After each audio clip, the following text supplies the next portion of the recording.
इस वीडियो में हम कक्षा 7 के बच्चों की विज्ञान की पाठ्यपुस्तक विज्ञान भारती के इकाई 6 पौधों में पोषण इस पाठ के अभ्यास के प्रश्नों को हल करेंगे। तो चलिए शुरू करते हैं। पौधों में पोषण इस पाठ के अभ्यास प्रश्नों को पहला जो यहाँ प्रश्न दिया गया है, कह रहा है निम्नलिखित प्रश्नों के उत्तर के 4 विकल्प दिए गए हैं, सही उत्तर चुनकर लिखिए। क्या कह रहा है कि परपोषी पौधा है, तो इसमें 4 विकल्प है। पहला अमरबेल, दूसरा नीम, तीसरा गुलाब और चौथा है सहजन। तो परपोषी पौधा ये नंबर 1 वाला विकल्प सही है, अमरबेल ये परपोषी पौधा है। फिर खा कह रहा है कि कीटभक्षी पौधे सामान्यतः उन स्थानों पर मिलते हैं जहाँ की भूमि में कमी होती है। पहला विकल्प है ऑक्सीजन की, दूसरा जल की, तीसरा नाइट्रोजन की और चौथा कार्बन की। तो कीटभक्षी पौधे ये सामान्यतः ऐसे स्थानों में मिलते हैं जहाँ पे नाइट्रोजन की कमी होती है, तो तीसरा विकल्प जो है ये सही है। फिर प्रश्न 2 है रिक्त स्थानों की पूर्ति कीजिए। क्या कह रहा है कि हरे पौधे अपना भोजन स्वयं बनाने के कारण स्वपोषी कहलाते हैं। खा है सूर्य पृथ्वी पर ऊर्जा का एकमात्र स्रोत है। गा है हरे पौधों द्वारा भोजन बनाने की प्रक्रिया प्रकाश संश्लेषण कहलाती है। फिर घा है ऐसे पौधे जो सड़े गले पदार्थों से भोजन प्राप्त करते हैं मृतोपजीवी कहलाते हैं। फिर ङा है ड्रोसेरा एक कीटभक्षी पौधा है। फिर इसके बाद प्रश्न 3 है कॉलम का के शब्दों का मिलान कॉलम खा से करिए। बाईं तरफ कॉलम का दिया है और दाईं तरफ कॉलम खा दिया गया। अब हमें का और खा को मिलान करना है। तो कॉलम का में दिया गया है, कॉलम का पहला जो दिया गया ये पत्ती है, इसका मिलान हम कॉलम खा के प्रकाश संश्लेषण से करेंगे। फिर खा है कुकुरमुत्ता, इसका मिलान हम कॉलम खा के मृत जीवी से करेंगे। फिर गा है लाइकेन, इसका मिलान हम सहजीवी से करेंगे। फिर है ड्रोसेरा, इसका मिलान कीटभक्षी से करेंगे। फिर है जंतु, इसका मिलान विषम पोषी से करेंगे। तो ये हो गया कॉलम का और खा के शब्दों का मिलान। फिर इसके बाद प्रश्न 4 कह रहा है संक्षिप्त उत्तर दीजिए। का है पत्तियों में पाए जाने वाले हरे वर्णक को क्या कहते हैं। तो इसका उत्तर है पत्तियों में पाए जाने वाले हरे वर्णक को पर्णहरित कहते हैं। इसके बाद प्रश्न खा है अपना भोजन स्वयं न बनाने वाले जीव क्या कहलाते हैं। तो ये इसका उत्तर होगा अपना भोजन स्वयं न बनाने वाले जीव परपोषी कहलाते हैं। फिर प्रश्न है गा उस संबंध को क्या कहते हैं जिसमें दो जीव आपस में एक दूसरे को सहयोग करते हैं और दोनों लाभान्वित होते हैं। तो इसका उत्तर है जिसमें दो जीव आपस में एक दूसरे को सहयोग करते हैं और लाभान्वित होते हैं, उस संबंध को सहजीविता कहते हैं। फिर इसके बाद घा है पूर्ण परजीवी पौधे अपने किस अंग के द्वारा पोषक से जल तथा खनिज लवण प्राप्त करते हैं। तो इसका उत्तर है पूर्ण परजीवी पौधों में चूस्कांग पाए जाते हैं जिनकी सहायता से ये पोषक से ही भोजन, जल तथा खनिज लवण प्राप्त करते हैं। फिर इसके बाद प्रश्न 5 है हरे पौधों में प्रकाश संश्लेषण प्रक्रिया का वर्णन करो। इसका उत्तर होगा पौधों की पत्तियों में पर्णहरित नामक वर्णक पाया जाता है जो सौर ऊर्जा सूर्य के प्रकाश की ऊर्जा को ग्रहण करता है। पर्णहरित की उपस्थिति के कारण ही पत्तियां हरी होती हैं। मिट्टी से जल अवशोषित होकर पत्तियों तक पहुंचता है और इस प्रकार पत्तियों में जल उपलब्ध हो जाता है।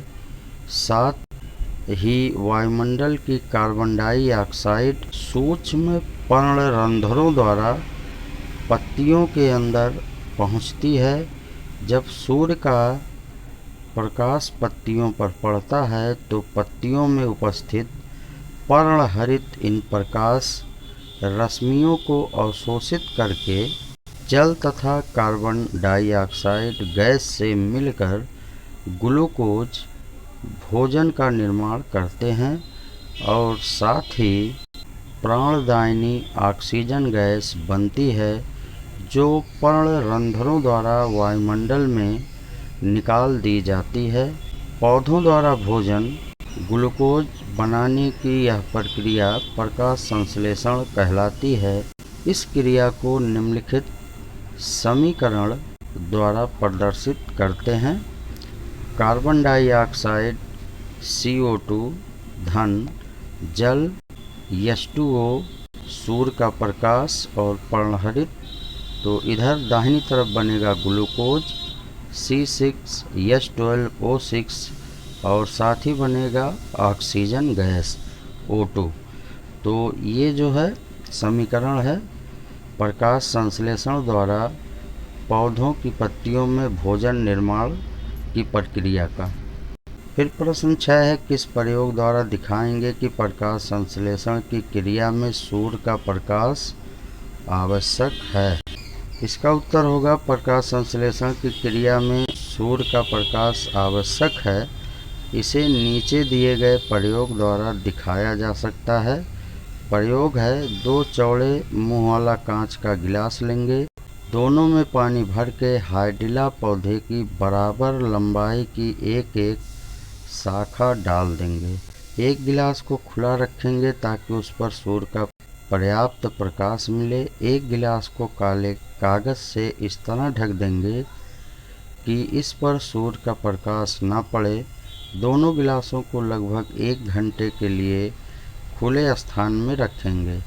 लगभग 1 घंटे बाद निरीक्षण करने पर हम पाते हैं कि वह गिलास जिस पर सूर्य का पर्याप्त प्रकाश पड़ रहा है उसमें ऑक्सीजन गैस के बुलबुले निकल रहे हैं जो हाइड्रिला की शाखा द्वारा प्रकाश संश्लेषण की क्रिया के फलस्वरूप बनती है। दूसरे गिलास के काले कागज को एक तरफ थोड़ा हटाकर देखने पर हम पाएंगे कि इसमें गैस के बुलबुले नहीं दिखाई दे रहे हैं। इसका कारण यह है कि दूसरा गिलास काले कागज से ढका है। इसमें रखी हाइड्रिला पौधे की शाखा को जल में घुलित कार्बन डाइऑक्साइड तो मिल रहा है लेकिन सूर्य का प्रकाश नहीं मिल रहा। फलस्वरूप इसमें प्रकाश संश्लेषण क्रिया नहीं हो पा रही और इस कारण बुलबुले भी नहीं बन रहे। अतः स्पष्ट है कि प्रकाश संश्लेषण की क्रिया के लिए जल तथा कार्बन डाइऑक्साइड के साथ साथ सूर्य का प्रकाश भी आवश्यक है। फिर प्रश्न 7 कह रहा है, किसी कीटभक्षी पौधे का सचित्र वर्णन कीजिए। तो यहाँ पे हमने घटपर्णी पौधे का वर्णन किया है। तो इसका वर्णन हो जाएगा, घटपर्णी एक कीटभक्षी पौधा होता है। यह मुख्यतः दलदली या अधिक नम स्थानों में उगता है। पौधे तंतुओं के सहारे ऊपर चढ़ते हैं। तंतुओं के सिरे वाला भाग घड़े के आकार जैसा हो जाता है। घड़े के मुख के ऊपर एक और ढक्कन होता है। घड़े का किनारा अंदर मुड़ा होता है और मुख द्वार पर बहुत सी मधुग्रंथियाँ होती हैं। यह पौधा अपने रंगीन चमकदार ढक्कन तथा मधुग्रंथियों द्वारा कीटों को अपनी ओर आकर्षित करता है। आकर्षित कीट घड़े की चिकनी सतह से फिसलते हुए अंदर चले जाते हैं और घड़े का ढक्कन बंद हो जाता है। ये कीट अंदर पाए जाने वाले पाचक रसों द्वारा पचा लिए जाते हैं। तो ये हो जाएगा कीटभक्षी पौधे का वर्णन और ये हो जाएगा कीटभक्षी पौधे का चित्र, घटपर्णी पौधा। तो इस प्रकार हम कीटभक्षी पौधे का सचित्र वर्णन करते हैं। तो आज की इस वीडियो में बस इतना ही। धन्यवाद।